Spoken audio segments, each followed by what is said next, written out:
Assalamualaikum warahmatullahi wabarakatuh.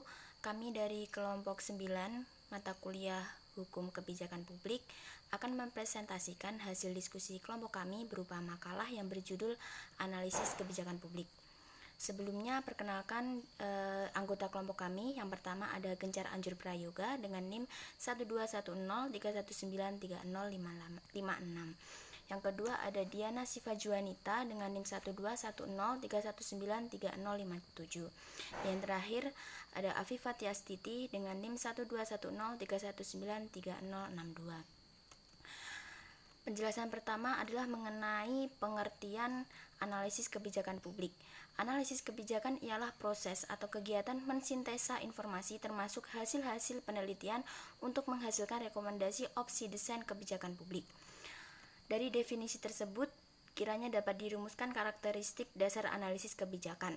Yang pertama adalah analisis kebijakan merupakan suatu proses atau kegiatan sintesa informasi yang berarti pemaduan berbagai informasi termasuk hasil penelitian sehingga diperoleh suatu kesimpulan yang selaras.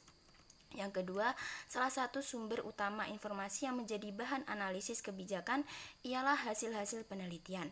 Ketiga, output analisis kebijakan ialah rekomendasi opsi keputusan atau desain kebijakan publik. Yang keempat, klien analisis kebijakan ialah para pengambil keputusan kebijakan publik. Di antaranya adalah pemerintah dan DPR, serta kelompok yang berkepentingan. Yang kelima, analisis kebijakan berorientasi klien atau client oriented. Hal ini merupakan implikasi dari sifat analisis kebijakan yang menghasilkan nasihat keputusan siap guna bagi klien spesifik. B. Aspek-aspek dalam analisis kebijakan publik. Kebijakan publik adalah tindakan kolektif yang diwujudkan melalui kewenangan pemerintah yang legitimate untuk mendorong, menghambat, melarang, atau mengatur tindakan privat atau individu atau lembaga swasta. Kebijakan publik memiliki ciri-ciri. Yang pertama, dibuat atau diproses oleh lembaga pemerintahan atau berdasarkan prosedur yang diterapkan oleh pemerintah.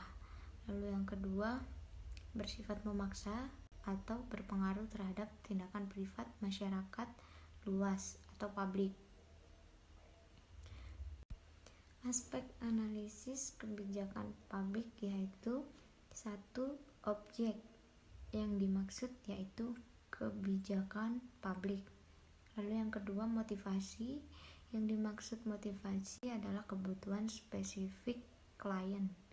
Lalu yang ketiga, tujuan utama atau output. Yang dimaksud preskripsi atau kebijakan. Lalu yang keempat, klien. Yang dimaksud adalah peminat kebijakan spesifik individu atau kelompok. Lalu yang kelima, metode atau prosedur. Yang dimaksud adalah sintesa teori, hasil penelitian dan informasi terkait.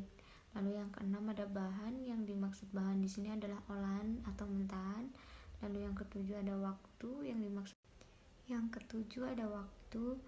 Yang dimaksud dengan waktu itu adalah deadline ketat tergantung titik waktu keputusan spesifik. Lalu yang kedelapan penyajian. Yang dimaksud adalah praktis, mudah dipahami, dengan cepat dan tuntas. Yang kesembilan, diseminasi. Yang dimaksud disampaikan langsung kepada klien.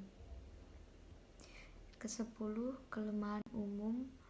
Yang dimaksud ada hubungan langsung peneliti, pengambil kebijakan, hasilnya sesuai kebutuhan pengguna. Mungkin cukup itu saja, akan disambung dengan teman sekelompok saya. Assalamualaikum warahmatullahi wabarakatuh. Perkenalkan, nama saya Gencar Anjur Prayoga, salah satu anggota dari kelompok presenter kali ini. Pada kali ini, saya ingin menjelaskan tentang variasi kegiatan analisis kebijakan publik.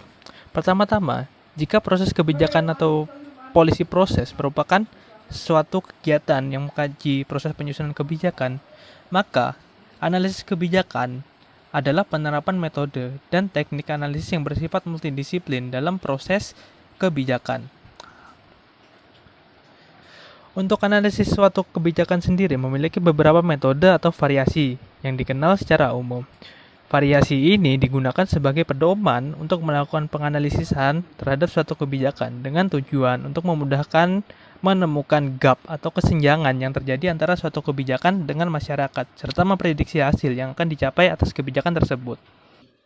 Adapun variasi kegiatan analisis kebijakan yang secara umum dibagi menjadi beberapa bagian. Yang pertama yaitu studi isi kebijakan. Yang kedua, studi-studi tentang proses kebijakan. Yang ketiga, studi-studi mengenai output kebijakan.